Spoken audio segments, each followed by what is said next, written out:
stigmatizes a evil regime because it's evidence that this regime existed. So to applicate, to diminish basically the meaning of it, they put a pane around it with a painted face, covering its face in shame with a cloth. So you cannot see the statue, but the statue is still there. Now, when we go across the traffic light right there, I want you all to have a look to the right-hand side and it's a square called Paradeplatz. In there, you will see a tower that has some little bridges connecting it here to the Justice Building. This building here on the right-hand side is also part of the courthouse we saw across the street. There was a building here that was much older than this one from the 19th century. So, in the time before Otis invented the modern elevator, the first elevators that existed in buildings were called suicide elevators. And this is what we see in this tower. Why is it called a suicide elevator? Because it never stopped. It didn't have any doors, so it was always in a constant movement. So you have to step in and step out at the right time. It was dangerous. That's why they got the nickname of suicide elevators. Yeah. So thank God for Otis, we're inventing normal elevators that stop, open the doors, you can leave. Now, we are going to pass also here an area that is pretty infamous as well. But before we get there, I want you all to have a look to the left-hand side. There's a statue right here in the middle of this little garden right here. We are going through the old walls of Munich. The walls that stood 10 meters above our heads used to be right here, where we are. These were torn down in the 19th century progressively to open up space in the city, to allow the city to grow and to make these large streets that were not medieval. And at the same time, we are talking about the time of the greatest writers of Germany. And that's one of them. That is Goethe right there. The greatest German writer. And that's a tribute for him right here in the middle of this garden. Everybody's following me so far? Yes. All right. Of course, we are now stuck in traffic, and there is nothing more typical for Munich than this, especially because this traffic is caused not by the cars themselves, but because of the construction that is now restoring and bringing up the infrastructure of the city up to date. The city of Munich was rebuilt after the bombings of the Second World War. During these bombings, 90% of the city center, this area right here, and especially the area right here to the west of the city, close to the main train station of Munich, was heavily bombed from 1943 to 1940. Completely destroyed 45% of the entire city. And especially the historical center was targeted because this was a psychological target. It's not a place where you find factories or any military targets, but this city is the place where the Nazi party was founded, was created. This was the official birthplace of the Nazi movement. So because of this, the city of Munich was heavily bombed. It was a psychological target. Nowadays we would consider this a war crime. Back then it was to crush the fighting spirit of the Nazis back then. It's very hard on the bus. Okay, so now we are going to go around this big roundabout at Karolinenplatz and around this obelisk. If you know a little bit about world history, you know that obelisks, where did they come from originally? From Egypt. All the way around and we go back to the things here. This obelisk here in the middle of Grand Carolina Square is the Napoleonic War. So it's a tribute given by Napoleon III to Munich in honor of the dead that powered the eastern front of the Napoleonic army. Of course, because of the presence of the Nazis here in this square that is very representative. It was originally dedicated as a private street for the royal family. That big house right there, that's the America House, which was once the first, well, it was basically the first representation of the US here during the occupation of Germany by the Allied powers. That's why today it's a museum called the America House. And now, ladies and gentlemen, we are about to enter a very beautiful square. It's called the King Square, Königsplatz, with the glyphotext of Munich left and right. These two buildings that are built like Roman and Greek temples. You can tell by the architecture which one is which. So Greek on the right-hand side, Roman on the left-hand side. They house collections of Roman sculptures inside. And it's dedicated to the Bavarian royals, to the Bavarian kings. Just like this grand exit of the city of Munich to the west and to the royal palace we are going to.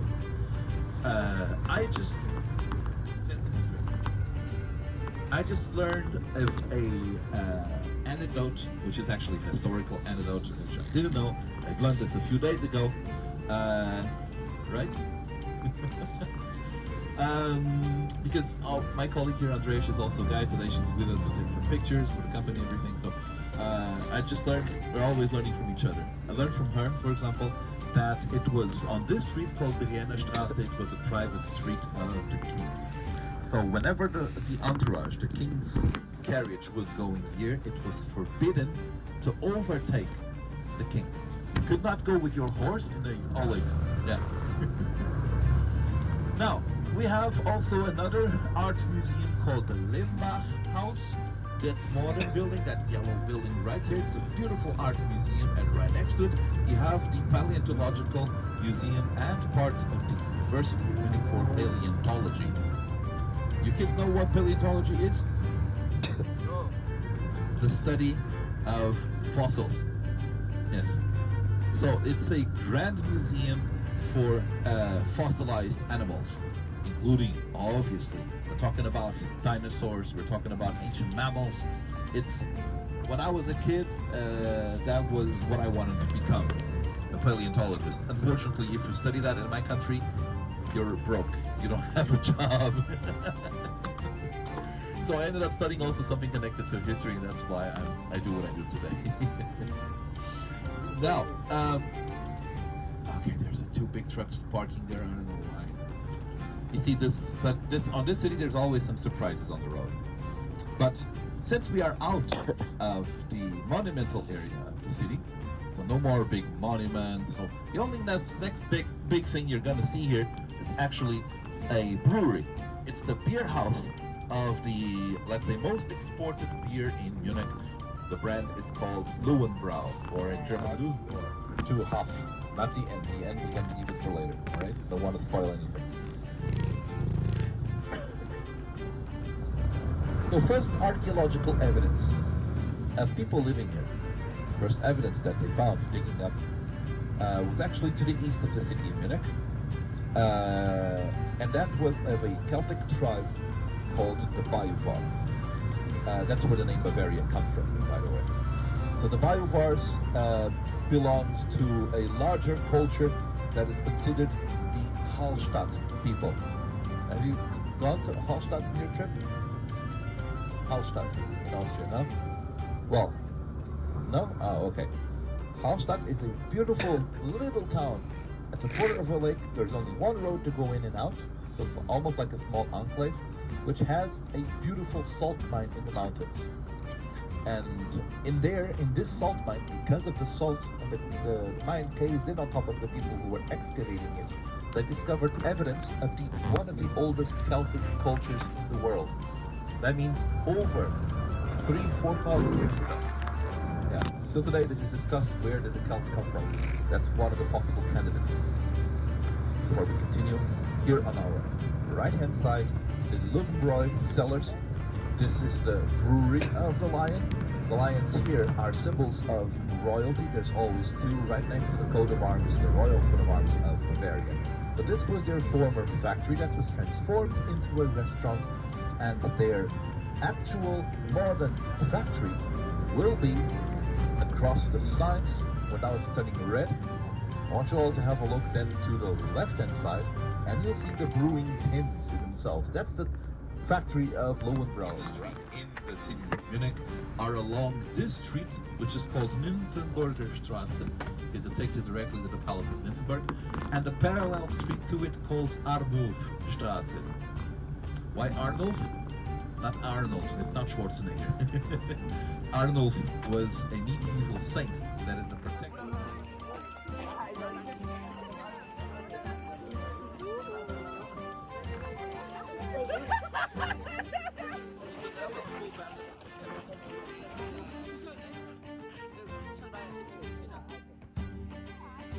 Exit.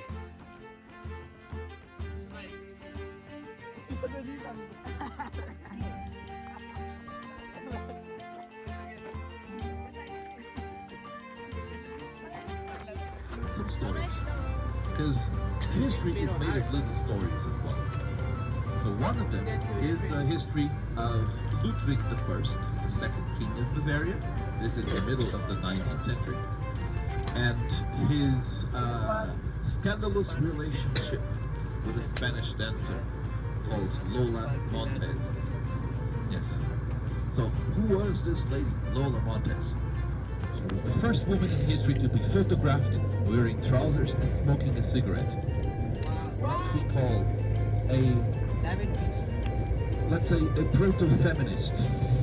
One of the first feminists of the world was Lola Montes, but her story is also scandalous area of the 19th century. So how does this come to be? Ludwig I gets married with Princess Theresa, and the wedding in 1810 is the start of Oktoberfest. Yes, the famous festival of Munich, which everybody thinks it's a beer festival. It's not. Starts royal families in Germany. So they didn't love each other. And across Europe, following men of money and power. And she gets to Bavaria, and the king is awestruck. He's in love with her. So much so that he starts to pay for everything from her, allowing her everything.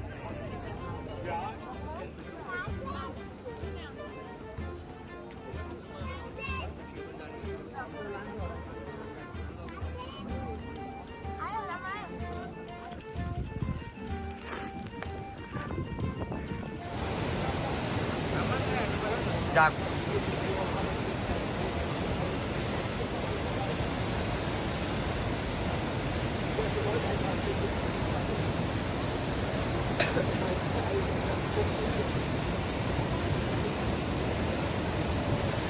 Wait. Wait, you're in the bottom.